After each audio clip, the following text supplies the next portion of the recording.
Hey guys, today I'm going to be making a video on me throwing putters as drivers off the tee. If anyone's ever played with me, then they know that I seem to avoid the 5 to 8 speed of discs, and I like to throw putters off the tee because I feel as though the margin of error is shorter. So yeah, I'm just going to throw them all. I'll put the name of the disc when I throw them, and we'll see at the end how far I threw them and whether or not I really like them when I threw them. So guys, one thing is I am definitely not a professional, so obviously my opinion is my opinion, and you can take that with a grain of salt, but who knows, this video might be helpful.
All right, at the end I threw a couple zones there just because they're considered putters, but in all honesty, they're definitely not. They're more of a mid-range. The zone, rubber blend zone, did go the farthest, but I'm not really going to count that. I'm going to put that as sort of like a separate category. As you can see, most of these discs didn't go as far as this one. That's there. That's where we threw from. Made it here. Looks like the next farthest zone shot was the Jawbreaker, but there is the Firm Envy right next to it. They went pretty far, but yeah, there's where we're at. And here's where it's close. So we got 2 putters there and 1 here. This is the XT Nova. And then this one, it looks like it may have gone the farthest, and it's the Deputy. Or we've got what I believe to be the Fierce. Yeah, it is the Fierce. Yeah, I think the Fierce actually technically did go the farthest out of all the discs in a straight line, which is pretty interesting, but it kind of does make sense given that it is a 3-speed.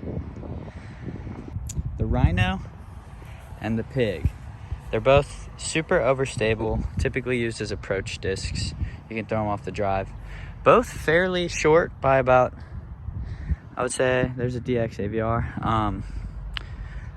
Looks like maybe like 30 feet, but they were more controllable. They both did sort of land and didn't move. And those are my main approach discs or off the tee, but they are more overstable, and so it is harder to sort of throw them farther unless you're putting Annie on it. Now, one thing I noticed throwing off the tee with all of these putters is that when you throw them really hard, you're trying to really drive them, they all are pretty unforgiving in terms of your angle control. So, for instance, the Judge, it's got a 1 fade. It's considered a little bit more of an overstable putter, considering most putters are sort of neutral. And I was still turning it over at full power. And maybe it's just a me thing. I need to dial it back a little just to get maximum distance. But I noticed that I pretty much had to throw all of them on hyzer because they all flipped up to some degree. Now, the ones that went the farthest were the ones that flipped up to flat. A lot of them that didn't go too far, they sort of flipped and turned, and they didn't really come back on that fade, which is good for, you know, maybe like those dog leg right shots that you need, or you want to kind of just have it land flat. But the best shots, the farthest ones, like that, like the Fierce and the Envy and the Nova, they kind of all held the flatness once they flipped up rather than turned and burned.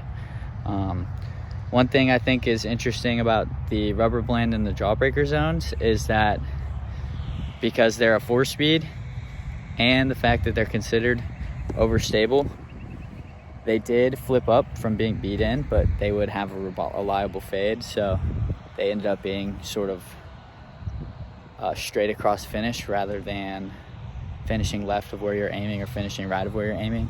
They did end up finishing where you aim, but the pattern was more of an S curve rather than like a flip to flat or something like that. So real interesting. So now that I've finished and I looked at all the footage, most of your putting drives are going to be in the same range no matter what. The putter's not going to matter too much what you're throwing. You just want to make sure you're throwing something, like you want to make sure you're throwing in a controlled manner. If you do put a lot of speed on it, you want to throw it with a little bit of hyzer.